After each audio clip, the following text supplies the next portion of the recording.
പ്രിയമുള്ളവരെ, ഇവിടെ കൂടിയിരിക്കുന്ന ആൾക്കാർ നോടക്കുഴി കണ്ടവരാണോന്നൊന്നും എനിക്കറിയില്ല. കണ്ടതാണോ? കണ്ടതാണോ? കണ്ടതാണോ? അല്ല, ശരി. അപ്പോൾ ജിത്തു ജോസഫ് എന്തായാലും വെറുതെ ഒരു സിനിമ എടുക്കില്ല. അത് മലയാളികൾക്കെല്ലാം അറിയാം. അദ്ദേഹത്തിൻ്റെ എല്ലാ സിനിമകളിലും ഓരോരോ പ്രത്യേകതകളുണ്ട്. നേരെന്ന് പറഞ്ഞ സിനിമയിൽ ഞാനില്ലായിരുന്നു.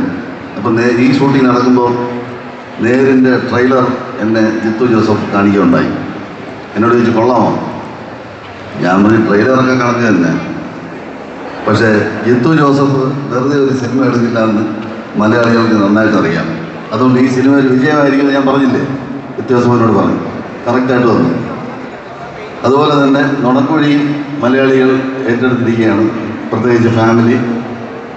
എനിക്ക് എല്ലാവരോടും പറയാനുള്ള ഒരൊറ്റ കാര്യമേ ഉള്ളൂ. ജീവിതത്തിൽ ഒരു പ്രാവശ്യമെങ്കിലും നുണ പറഞ്ഞിട്ടുള്ള എല്ലാവരും ഈ സിനിമ ഒന്ന് കാണണം. അങ്ങനെയാണെങ്കിൽ 99% ആൾക്കാർ കാണേണ്ടി വരും. അതുകൊണ്ട് നുണക്കുഴി എന്ന സിനിമ കാണണം. ഞാൻ വെറുതെ പറയുന്നതല്ല, ഞാൻ ഈ സിനിമ കണ്ടിട്ടാണ് അഭിപ്രായം പറയുന്നത്. കൊള്ളാമെങ്കിലേ ഞാൻ കൊള്ളാമെന്ന് പറയുള്ളൂ, അല്ലെങ്കിൽ ഞാൻ തന്നെ പറയും കൊള്ളില്ല. നിങ്ങൾ കാണരുതെന്ന് ഞാൻ തന്നെ പറയും. അപ്പോൾ ഇത് കൊള്ളാം. 2 മണിക്കൂർ 5 മിനിറ്റ് നന്നായിട്ട് ചിരിക്കാനുള്ള വകയൊക്കെ അതിനകത്തുണ്ട്. നമ്മുടെ നായകനെ നിങ്ങൾക്കറിയാമല്ലേ, ഇപ്പം കുടുംബ പ്രേക്ഷകരുടെ പയ്യനാണ് ബേസിൽ. ബേസിൽ പൊളിച്ചിട്ടുണ്ട് വളരെ. ഈ വേറെ പ്രത്യേകത, ബേസിൽ ചെയ്ത റോൾ മലയാള സിനിമയിൽ വേറെ ആർക്കും ചെയ്യാൻ പറ്റില്ല. അതാണ് ബേസിലിൻ്റെ പ്രത്യേകത. ബേസിലിന് വേണ്ടി ഉണ്ടാക്കുന്ന കഥകളാണ്. അപ്പോൾ ഈ സിനിമ എല്ലാവരും കാണണം. കൊടുക്കുന്ന കാശ് മുതലാണ്, ഞാൻ ഗ്യാരണ്ടിയാണ്. പിന്നെ കണ്ടിട്ട് കൊള്ളൂല എന്ന് വിളിച്ച് പറഞ്ഞാൽ ഞാൻ പൈസ തിരിച്ചു തരില്ല, അത് വേറെ കാര്യം. അപ്പോൾ ശരി, കാണാം.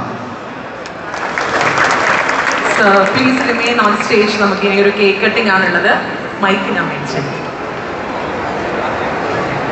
So I'd like to invite the entire crew of Nunakuri once again on stage. ഇതിന്റെ സക്സസ് മീറ്റ് ആണ് ഇവിടെ നടത്തുന്നത്. So we are going to cut a cake for the celebration. So entire crewനെ ഞാൻ ക്ഷണിക്കുന്നു. സ്റ്റേജിൽ വന്ന് പാട്ട് പാടിയവരും അതേപോലെ അഭിനയിച്ചവരും ഡയറക്ടേഴ്സും എല്ലാവരും please come to the stage and we shall celebrate the success of Nunakuri.